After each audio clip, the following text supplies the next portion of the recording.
welcome to my channel CA Gayatris Academy, and today we are going to deal with 103 business combinations, right? So business combination तब होती है जब एक company दूसरे company पे control acquire करती है, ठीक है। और इसमें सिर्फ एक ही मेथड यूज होता है, that is acquisition method. Acquirer वो होता है जिसने कंट्रोल, जो कंपनी कंट्रोल लेती है, ठीक है। यहाँ पे लीगल बायर होने की जरूरत नहीं है। और एक्वाजिशन डेट कौन सा डेट है? जिस दिन कंट्रोल मिलता है, okay. Identifiable assets and liabilities को हम एक्विजिशन डेट पर फेयर वैल्यू पे रिकॉग्नाइज करेंगे। परचेज कंसिडरेशन में शेयर्स, कैश और कंटिंजेंट कंसिडरेशन फेयर वैल्यू में इंक्लूड होती है, राइट। एंड उसके साथ में क्या होता है, जो हम गुडविल कैलकुलेशन करते हैं उसका क्या होता है, consideration plus NCI, that is non-controlling interest, plus fair value of the old holding, right, minus fair value of the net assets. अगर कंसिडरेशन हमारे नेट एसेट से कम है तब होगा हमारा नेगेटिव गुडविल, और we can say capital reserve, right.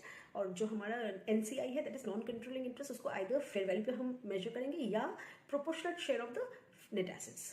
Step equation में पहले के कुछ भी अगर इन्वेस्टमेंट रह रहे हैं तो उनको हम पहले क्या करेंगे, remeasure at fair value, right. And then उसको प्रॉफिट एंड लॉस में आइदर गेन या लॉस में बुक करेंगे। सेकंड जाएगा हमारा expense related to any acquisition related कोई भी एक्सपेंस हो, उसको भी हम प्रॉफिट एंड लॉस में पास करेंगे, उसका हम एक्सपेंसेस अब से दिखाएंगे, उसको हम गुडविल का पार्ट नहीं पकड़ेंगे।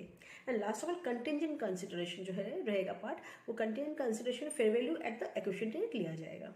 बार्गेन परचेज गेन पहले रीअसेसमेंट करने के बाद OCI में जाता है, उसके बाद उसको हम कैपिटल रिजर्व में ट्रांसफर करते हैं, ओके। एंड गुडविल अमोर्टाइज नहीं होता है, बट उसका एक एनुअल इम्पेयरमेंट टेस्ट उस पर किया जाता है, right. And after that we say कि कॉमन कंट्रोल जो है वो बिजनेस कॉम्बिनेशन इन AS 103 के स्कोप के बाहर है।